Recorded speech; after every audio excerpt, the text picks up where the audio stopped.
السلام علیکم دوستو۔ ملک عراق کے شمالی حصے میں ایک عجیب و غریب مذہب کے ماننے والے افراد کا چھوٹا سا گروہ رہا کرتا ہے۔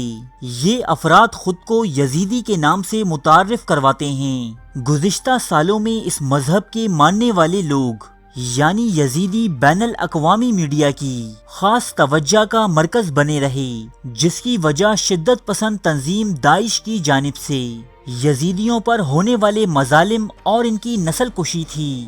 داعش کی جانب سے یزیدیوں کی نسل کشی کی یہ کوشش تاریخ کا کوئی پہلا واقعہ نہیں، بلکہ مختلف ادوار میں مختلف حکمرانوں نے ان کے خلاف فوجی کارروائیاں کیں، جس کی وجہ ان کا پراسرار ترین مذہب ہے، جس میں اسلام، عیسائیت اور زرتشتیت جیسے مذاہب کے کئی جز شامل ہیں۔ صدیوں سے چلے آ رہے اس مذہب کے پیروکاروں کو شیطان کا پجاری مانا جاتا ہے، اور یہی وہ وجہ ہے کہ جس کے باعث یہ لوگ سینکڑوں سال سے مسلمان حکمرانوں کے حملوں کا نشانہ بنتے رہے ہیں۔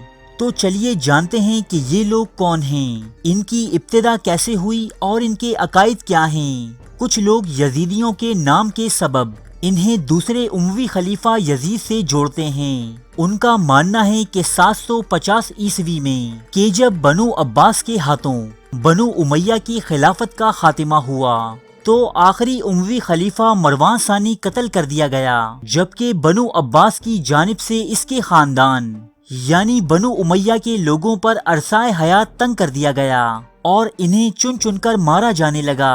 تب اموی خاندان کے کچھ لوگوں اور ان کے حامیوں نے کردستان کی سنجار نامی پہاڑیوں میں پناہ حاصل کی۔ یہ لوگ یہاں کے مقامی لوگوں کے ساتھ مل کر رہنے لگے، اور وقت گزرنے کے ساتھ ساتھ ان کے مذہب میں دوسرے کئی مذاہب یعنی عیسائیت اور زرتشتیت کی مختلف چیزیں شامل ہوتی رہیں، اور اس گروہ نے آہستہ آہستہ موجودہ شکل اختیار کر لی۔ لیکن یہ صرف ایک تھیوری ہے جسے صرف کچھ لوگ ہی مانتے ہیں، اور مورخین کی اکثریت اس بات سے انکار ہی کرتی ہے، جبکہ یزیدی اس زمن میں کہتے ہیں کہ وہ اس دنیا کے سب سے قدیم مذہب کے ماننے والے ہیں، جو تقریباً 6500 سال پرانا ہے، اور انہیں یزیدی اس لیے کہا جاتا ہے کیونکہ وہ جس خدا کو مانتے ہیں اسے یزدہ کا نام دیتے ہیں۔ یزیدیوں کا ماننا ہے کہ یزدہ ہی اس دنیا کا خالق ہے، اور اس نے اسے چلانے کی خاطر 7 فرشتوں کو مامور کیا تھا، جبکہ ان 7 فرشتوں کا سردار ملک طاؤس نامی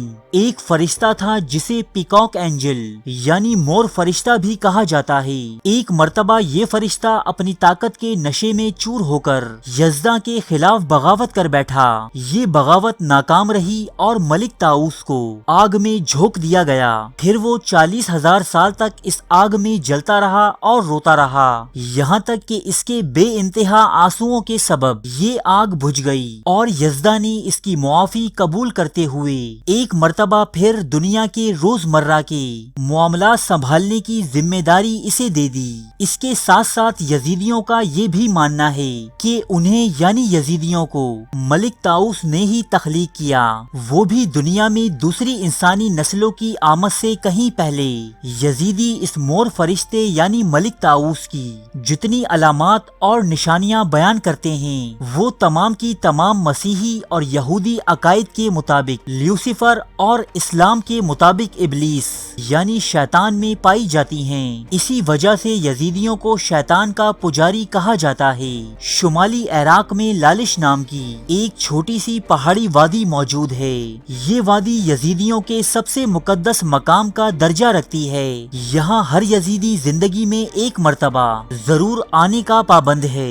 یہاں شیخ عدی بن مسافر نامی ایک شخص کا مزار ہے، جسے یزیدی مذہب کے ماننے والے افراد ملک طاؤس کا اوتار قرار دیتے ہیں۔ چونکہ یزیدی عقائد کے ماننے والے لوگ دنیا بھر میں بکھرے ہوئے ہیں، اس لیے ان کی تعداد کا صحیح اندازہ لگانا کافی مشکل کام ہے، لیکن ماہرین کا کہنا ہے کہ دنیا میں ان کی تعداد تقریباً 2 سے 10 لاکھ کے درمیان ہے۔ ان کی اکثریت ترکی، عراق اور شام کی سرحدوں پر موجود کردستان کی پہاڑیوں میں رہا کرتی ہے، جبکہ یہ لوگ شمالی عراق کی سنجار نامی پہاڑیوں میں بھی بڑی تعداد میں آباد ہیں۔ نسلاً یہ لوگ کرد ہوتے ہیں اور کردش زبان بولتے ہیں۔ 13ویں اور 14ویں صدی عیسوی میں یزیدیوں نے اس علاقے میں کافی سیاسی طاقت اور جمعیت حاصل کر لی تھی۔ چونکہ ان کے عقائد اسلامی نظریات سے بالکل الگ ہیں، اس لیے یہ اس دور میں اس علاقے کے مسلمان حکمرانوں کے لیے ایک خطرے کی سی حیثیت اختیار کر گئے تھے۔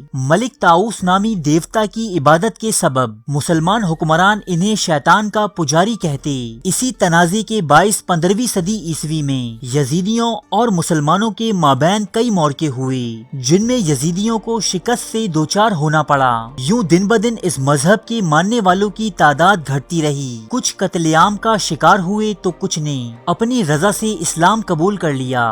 یزیدیوں کے مطابق تاریخ میں اب تک ان کے خلاف 72 نسل کشی کی کوششیں کی جا چکی ہیں، جو داعش کی شکل میں اب تک جاری ہیں۔ ان واقعات کے سبب 19ویں اور 20ویں صدی کے دوران یزیدیوں کی ایک بڑی تعداد جرمنی اور یورپ کے دیگر حصوں میں منتقل ہو چکی ہے اور اپنے عقائد کے مطابق زندگی گزار رہی ہے۔ یہ لوگ اپنی برادری سے باہر شادی نہیں کرتے، اور اگر کوئی یزیدی اپنے خاندان سے باہر شادی کر لے تو اسے دائرہ مذہب سے خارج قرار دے دیا جاتا ہے، اور اس مذہب کے ماننے والوں کے مطابق کسی یزیدی کی سب سے بڑی سزا یہی ہو سکتی ہے کہ اسے برادری سے خارج کر دیا جائے۔ اس طرح اس کی روح پاک نہیں رہتی۔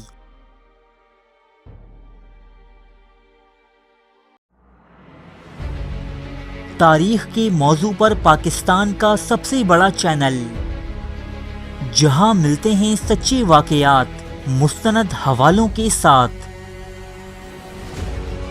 قدیم تہذیبوں کے عجیب و غریب حقائق،